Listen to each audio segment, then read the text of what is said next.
The year is 44 BCE. Julius Caesar has just been assassinated in the Roman Senate by 60 of his closest allies. Rome is in chaos.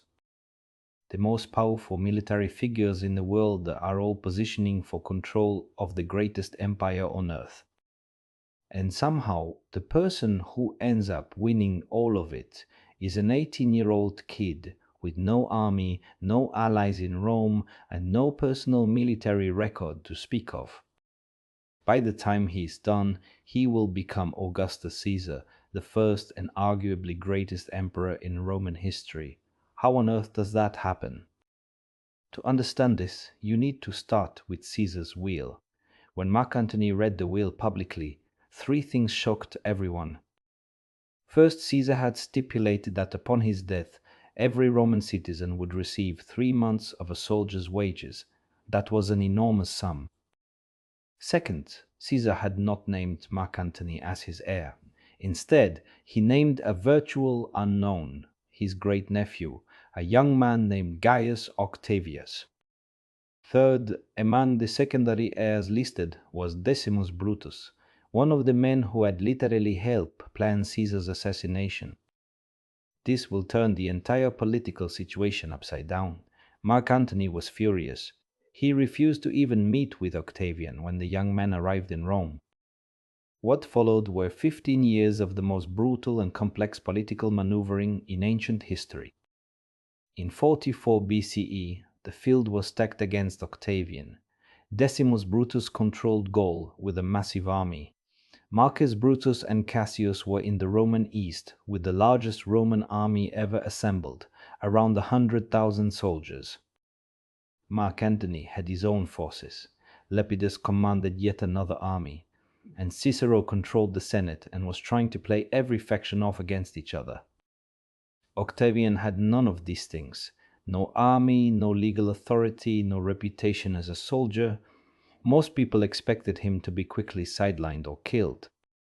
What makes Octavian's victory so remarkable is that he barely had to fight most of his enemies. They essentially eliminated themselves.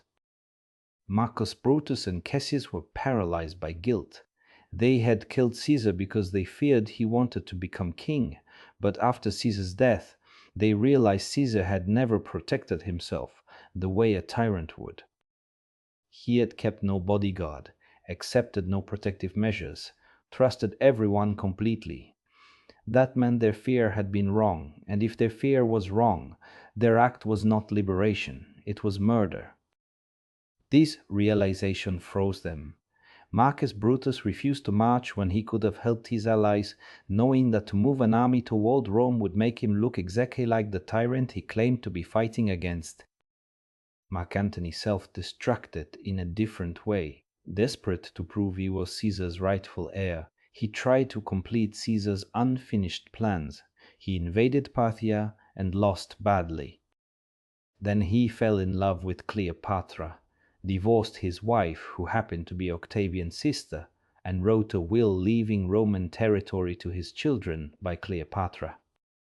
Octavian used that will as political ammunition and turned Roman public opinion entirely against Antony.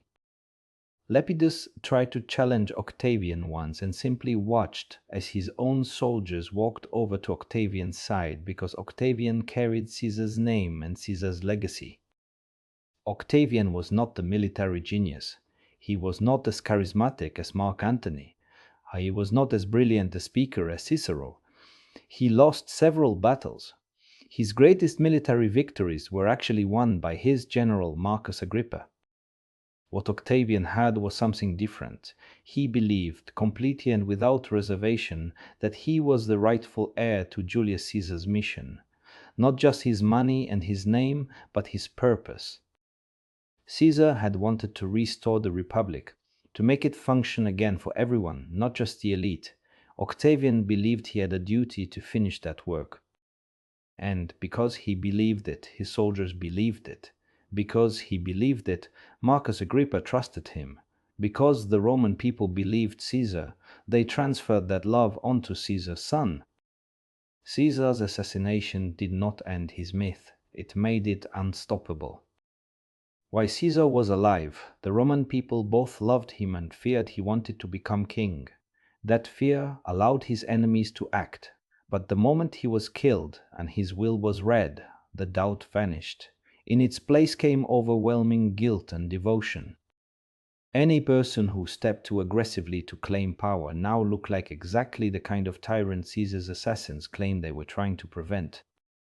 The only person who could benefit from this moment was someone who appeared not to be seizing power, but fulfilling a sacred obligation. Octavian played that role perfectly. Over 40 years in power, Augustus Caesar would accumulate more authority than any Roman king had ever held. He owned Egypt as a personal estate, he paid the army personally, he controlled the Senate while pretending to serve it. And the Roman people allowed all of it because they believed in the myth that Augustus was not a king, but a servant of the Republic. The lesson here goes well beyond ancient Rome. Political power has always been built on stories more than on soldiers. The person who controls the myth is often more powerful than the person with the biggest army. Caesar understood this.